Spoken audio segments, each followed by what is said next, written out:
It was the year 1975. The monsoon clouds hung low over our small riverside village, their reflections rippling across the slow-moving water. Life in the village had always been simple. Men went out to fish, women cooked and gathered, children played on the muddy banks. Yet, even in such simplicity, whispers of something dark persisted. Old men sitting at tea stalls would lower their voices and mutter about that part of the river, a stretch of water where no one dared to fish after dusk. They said nets would return empty there, or worse, the fishermen would not return at all. I had grown up hearing these stories, but like every stubborn young man, I had never believed them. My closest friend felt the same. We were both in our early 20s, then restless, bold, and confident that ghosts and curses were nothing but tales to frighten children. And so, on a humid night in the middle of August, our decision was simple.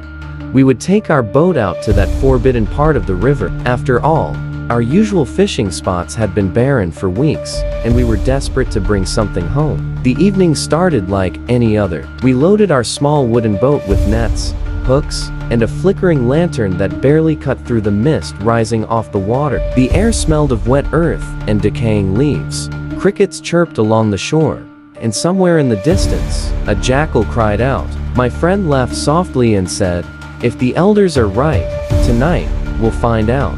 I smiled back, but inside, a strange unease crept over me, a cold sensation running down my spine. As we pushed off from the bank, the village lights dimmed behind us until only darkness surrounded us. The river ahead was eerily still, like a black mirror stretching into infinity. The further we rode, the quieter it became. Even the insects seemed to hush, as if holding their breath. It was a silence I had never heard before, thick and pressing, the kind that makes your heart beat louder in your chest. When we reached the edge of the forbidden stretch, a low fog rolled in from the water, curling around our boat like ghostly fingers. My friend and I exchanged a glance. For a brief moment, I thought of turning back, but pride held me still.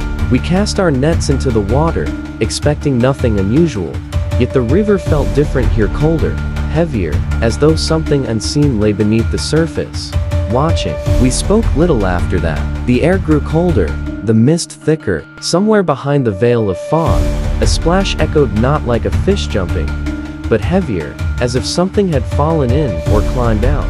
My friend chuckled nervously and said, "Just a big fish, maybe." But I noticed his hands trembling slightly as he adjusted the net. We stayed on, waiting for a catch, unaware that this night would change everything. The forbidden riverbank was not just a story, it was a warning, and we had just crossed the threshold. The mist around us thickened until it swallowed the riverbanks from sight. The world beyond, our small wooden boat seemed to dissolve into a gray, endless void. The lantern flickered weakly, its flame fighting to stay alive in the damp air. My friend's face looked pale in the dim light, his eyes darting nervously at the water as though it might rise up and grab him. Then it happened suddenly, without a sound. He shuddered violently, his hands loosening on the oar. A low groan escaped his lips as his whole body sagged forward. In an instant, he collapsed onto the bottom of the boat, clutching his chest as though something invisible had struck him. I can't," he whispered hoarsely, his eyes half shut. "I can't row anymore."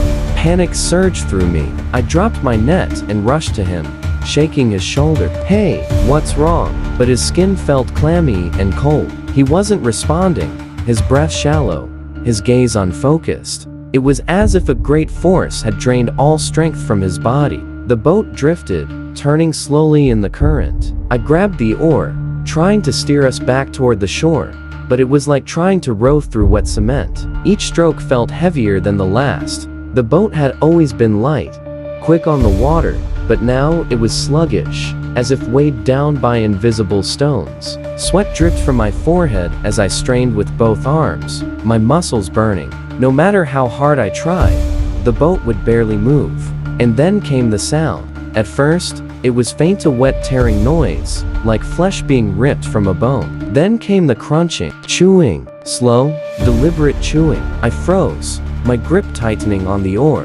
The noise was coming from somewhere ahead of us, just beyond the veil of mist. My heart pounded in my ears as I peered into the fog. That's when I saw them, Two figures crouched low on the opposite bank, their outlines twisted in the murky glow of our lantern. They were hunched over something fish, perhaps, though it was hard to tell. Their hands moved quickly, tearing chunks of raw meat and bringing it to their mouths. And their eyes, God, their eyes. They glowed a deep, smoldering red, burning like embers in the dark. They weren't just eating, they were staring at us. Through the mist, through the distance, their gaze locked onto ours, cold, hungry, unblinking. One of them paused mid-bite, its head tilting slowly, almost curiously, like a predator studying its prey. The other's lips stretched into something resembling a smile, but it was not human. I couldn't breathe. My friend lay motionless at my feet, his lips trembling as if whispering something I couldn't hear. My hands shook so badly that the oar slipped and splashed into the water. The figures did not move closer, but the weight pressing down on the boat grew heavier, thicker, as though the river itself wanted to drag us under. Then, through the suffocating silence, my friend's voice rasped out, weak, trembling, almost childlike. "Do you see them too?" I opened my mouth to answer, but no sound came out, because in that moment, I realized something terrifying. Whatever those things were, they weren't just looking at us, they were waiting. The night seemed to stretch forever. The mist clung to the river like a living thing, swirling around the boat and pressing against my skin. My arms ached from rowing, my hands raw from gripping the oar. The river, which had always been a source of life and comfort, now felt alien, suffocating, almost malevolent. And then faintly at first I heard it. The call to prayer, faint at first, carried on the wind, then growing louder, clearer, echoing off the trees and the water. Fajr, morning was approaching. It was as if the very sound cut through the invisible chains that held the boat and my friend captive. The fog began to thin, revealing the gentle curve of the riverbank. The red-eyed figures on the opposite shore vanished as if swallowed by the night. The weight pressing on the boat lifted, leaving it light and easy to row once more. My friend stirred, shivering, blinking against the weak dawn light. We need to go home," he said hoarsely, still trembling, his voice barely above a whisper. I nodded, trying to steady my own racing heart. We rowed back in silence, the river now eerily calm, the air crisp with the promise of day. By the time we reached the shore, the mist had completely dissipated, leaving the river looking as innocent and serene as it always had.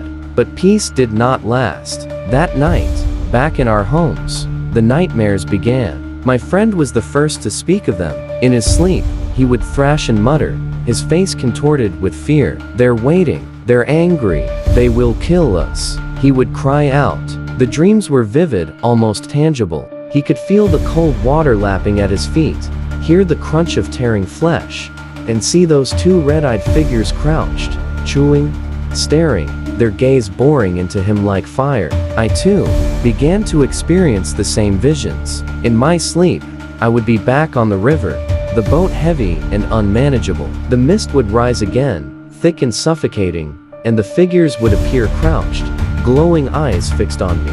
Their whispering voices, unintelligible but unmistakably threatening, would fill my ears. "You should not have come. You took what is ours. You will pay." No matter how many times I woke, the fear followed me. The visions were not bound to dreams. They lingered during the day. Shadows would stretch too long. Whispers would echo when the wind blew through the trees. And sometimes I felt eyes on me even when no one was there. Finally, desperate and terrified, my friend and I made the decision to visit the local Huser, the village elder known for his knowledge of spiritual matters. His small, dimly lit room smelled of incense and old books. He listened silently as we recounted the events: the river, the figures, the oppressive weight, the nightmares. He shook his head slowly. "Some places," he said, "carry old grudges. Rivers, trees, stones they remember. You entered a domain that is not meant for the living at night. You disturbed the balance." He instructed us in a ritual, a combination of prayer, recitations, and offerings meant to placate the spirits. He warned us sternly, "Do not set foot on the river at night again."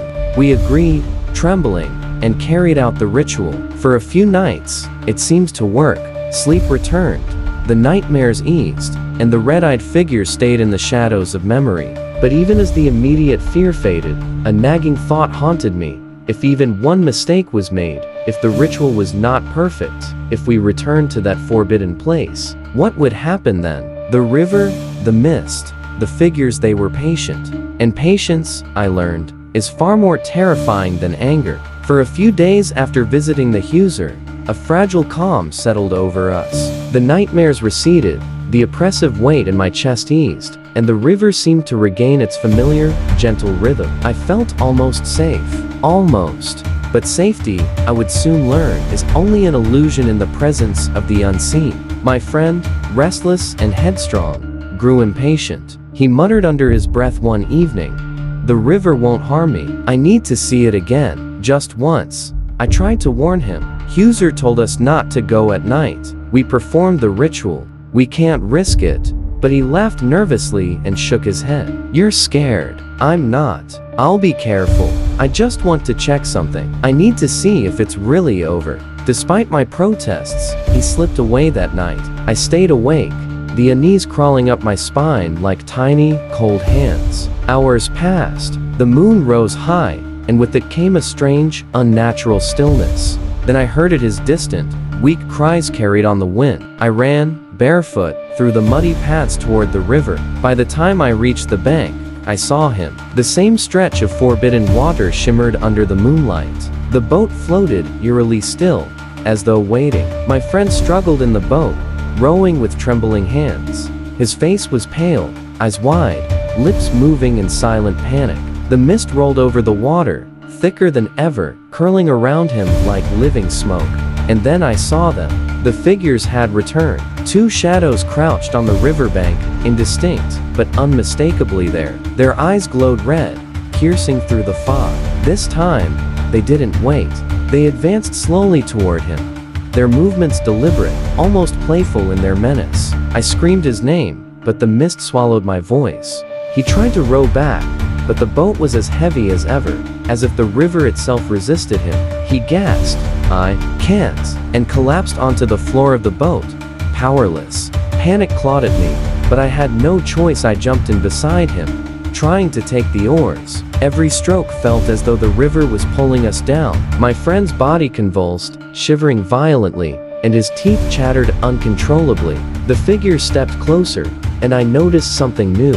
Their mouths stretched unnaturally as they hissed and whispered in a language I could not comprehend. The red glow of their eyes burned brighter, fixing on us with a hunger that was impossible to ignore. The river around us seemed to boil, every ripple a silent scream. By the time dawn approached, it was too late. My friend's body grew limp, his breath shallow and ragged. I shouted, shook him, begged him to move, but nothing worked. The moment the first light of Fajr broke the horizon, he shivered violently one last time, and fell silent. I carried him back to the village, my arms trembling, my heart pounding. The doctors tried everything: medicines, treatments, prayers, but his body refused to recover. Within a week, he was gone. The life that had once laughed, joked, and rode fearlessly along the riverbank was extinguished. I was left alone with the haunting realization: the ritual had failed. Not because Huser was wrong,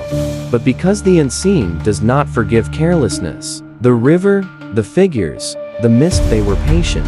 They waited for even the smallest lapse. And now, a friend's death was the price of that lapse. From that day on, I carried the weight of fear constantly. Every night, even in my dreams, the red-eyed figures returned, crouched and watching. They whispered, laughed, and waited. They had claimed a life already, and they seemed eager to see if I would make the next mistake.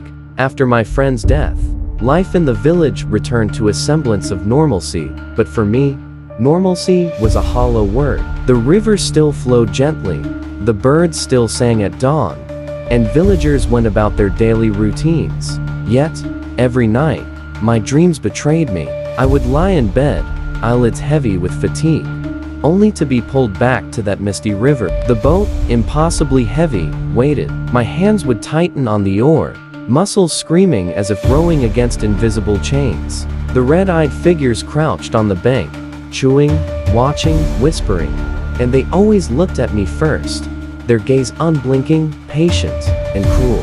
Sometimes I would wake in a cold sweat, heart hammering, the sound of faint splashing in my ears. I would imagine them waiting beyond the window, the fog creeping along the ground, their glowing eyes fixed on me. I could never be certain whether it was dream or reality. They had blurred the line between the two. The elders in the village spoke less and less about the river. Children were warned never to approach its banks after dark, and though I obeyed, the fear never left me. I would cross the river only in daylight, my gaze constantly scanning the water and the mist, expecting those red eyes to appear at any moment. Years passed, but the memory never faded. I realized the truth. The river, the figures, the darkness, they were patient. They do not forget. They do not forgive. Even a single lapse could bring them back. I would lie awake and think, if I made a mistake, if I ignored the warnings, if I strayed too far, they would return. And I knew, deep in my bones, that when they came again, it might not be just my life at stake. Sometimes, in the quiet of the night, I hear the faint splashes of water and a whisper carried on the wind.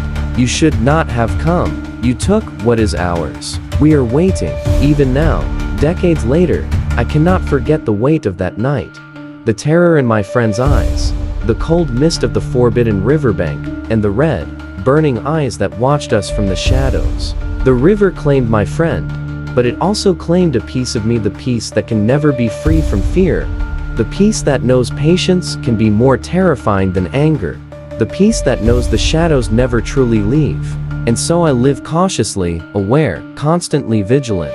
Because somewhere, beyond the river's fog, those two red-eyed figures are still crouched, waiting patiently for the next mistake.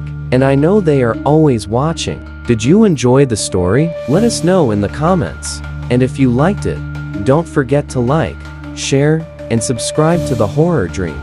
Want more stories like this? Subscribe to The Horror Dream, and we'll bring you more darkness, just for you.